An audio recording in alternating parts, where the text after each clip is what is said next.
గౌరవ మేయర్ గారు, అలాగే గౌరవ డిప్యూటీ మేయర్ గారు, కూడా చైర్మన్ గారు, మార్కెట్ యార్డ్ చైర్మన్ గారు, ఈ డివిజన్ కార్పొరేటర్లు, క్లస్టర్ ఇన్ఛార్జీలు, అలాగే మిగతా డివిజన్ కార్పొరేటర్లు, అలాగే వేదికను అలంచిన అధికారులకు అందరికీ కూడా నా హృదయపూర్వక నమస్కారాలు. అలాగే ఏదైతే ఈ సమావేశానికి విచ్చేసిన మహిళా సోదరులందరికీ కూడా నా హృదయపూర్వక నమస్కారాలు తెలియపరుస్తూ, ఏదైతే స్వచ్ఛాంధ్ర స్వర్ణాంధ్ర భాగంలో ప్రతి 3వ శనివారం కూడా మనం ఒక కార్యక్రమం నిర్వహించుకుంటున్నాం. అందులోనే భాగంగానే ఇవాళ personal and community hygiene program అనేది ఇవాళ మన రాష్ట్ర ప్రభుత్వం గౌరవ ముఖ్యమంత్రి చంద్రబాబు నాయుడు గారు ఏదైతే ఈ కార్యక్రమాలు ప్రతి నెల ఎందుకు పెడుతున్నారు అనేది మీ అందరికి కూడా తెలియాలి. గౌరవ ముఖ్యమంత్రి గారు హైదరాబాద్ మన క్యాపిటల్గా అయిన తర్వాత, ముఖ్యమంత్రి అయిన తర్వాత అనేక సందర్భాల్లో ఒక్కొక్కటి విషయాలు చేసుకొస్తారు. ఇవాళ ఆ స్థితిలోకి వచ్చిందనంటే మరి ముందు ఏదైతే కార్యక్రమం మనం మొదలు పెడతామో అప్పుడు కనిపించవు దాని యొక్క ఫలాలు. అలాగే ఇప్పుడు ఈ కార్యక్రమాలు కూడా నిర్వహిస్తుంది. ఇప్పుడు మీకు అందరికీ కూడా తెలియవచ్చు దీనివల్ల ఏం జరుగుద్ది ముందు అనేది. భవిష్యత్తులో క్రమశిక్షణతో పాటు పరిశుభ్రత వల్ల ఏదేది జరుగుతుంది, ఏ ఇబ్బందులు లేకుండా మనం ఉంటామనే దాంట్లో అవన్నీ కూడా మనకు నిమగ్నం అయి ఉంటాయి. ఒకప్పుడు డ్వాక్రా గ్రూపుల్ని స్థాపించారు చంద్రబాబు నాయుడు గారు. ఇవాళ డ్వాక్రా గ్రూపులు ఏ విధంగా డెవలప్ అయిందని మీరు అందరూ కూడా చూస్తున్నారు. అందులో భాగంగానే ఈ రోజున మరి వ్యక్తిగతంగా ఏదైతే మూత్ర విసర్జన కానీ మల విసర్జన కానీ బయట చేయకోకుండా ఉండాలి.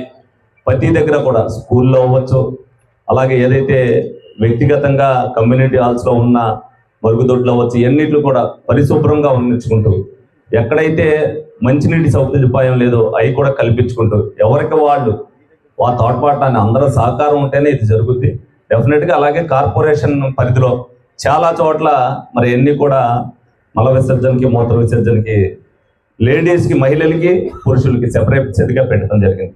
అవి కూడా ఇవాళ చాలా టెక్నాలజీతో మన ఇంట్లో కంటే గొప్పగా ఉండేటట్టుగా అవి మెయింటైన్ చేస్తున్నారు. మీరు ఎక్కడికైనా వెళ్ళినప్పుడు చాలా సెంటర్లు ఉన్నాయి కూడా, మీరు చూసుకున్నప్పుడు మీకు కూడా తెలుస్తుంది. ఒకసారి దాన్ని ఉపయోగిస్తే మీకు కూడా అందులో ఎంత సదుపాయాలు, దాంట్లో కూడా ఇబ్బంది పడుకోకుండా మనం ఇంట్లో ఏదైతే ఫ్రెష్ అప్ అవుతామో అదే విధంగా ఫ్రెష్ అవుట్ అవడానికి కూడా అవన్నీ కూడా సదుపాయాలు అందరూ కూడా కార్పొరేషన్ పరిధిలో చేయడం జరిగింది. మీరు అలాగే ప్రతి ఒక్కరు కూడా ఎవరి బాధ్యత వాళ్ళ ఇంటి దగ్గర చెత్త విషయంలో అవ్వచ్చు, నీరు ప్రవహించే విషయంలో అవ్వచ్చు, మీ జాగ్రత్తలు మీరు తీసుకోగలిగితే మనకి ఎటువంటి ఇబ్బందులు రావు. ఆ ఇబ్బందులు రాకుండా ఉండే బాధ్యతను మీరు అందరూ కూడా తీసుకోవాలి. ఇప్పుడు మనం చెట్టు నాటుతాం, దాని యొక్క ఫలాలు 5 సంవత్సరాల తర్వాత 10 సంవత్సరాల తర్వాత కనిపిస్తాయి. అప్పుడు ఆ పండు తినేటప్పుడు మీరు అనుకుంటారు, కానీ ఆ వృక్షాన్ని బతికించేటువంటి ఎంత కష్టం అవుతుంది అనేది మీరు అందరూ కూడా తెలుసుకుంటే, మరి దీని మీద కూడా ఏదైతే కార్యక్రమం నిర్వహిస్తున్నారో ఆ కార్యక్రమాన్ని అవగాహన చేసుకుని దాన్ని ఆచరణలో పెట్టవలసిన బాధ్యత మీరందరూ కూడా తీసుకుంటేనే ఇది సక్సెస్ఫుల్ అవుతుంది. ఆ దిశగా మీరందరూ కూడా మరి సహకరించాలనే ఉద్దేశంతోనే ప్రతి కార్యక్రమంలో కూడా నేను నిమగ్నం అవుతున్న ఏది అంటే పెన్షన్ విషయంలో అవ్వచ్చు, ఏ కార్యక్రమం జరిగినా ప్రభుత్వ పరంగా అది ప్రజలకు ఉపయోగపడుద్ది. ఇందులో అందరూ చేయలేకపోయినా సరే మీరు ఇప్పుడు చేసినప్పుడు రేపు భవిష్యత్తులో అందరికి కూడా తెలుస్తుంది.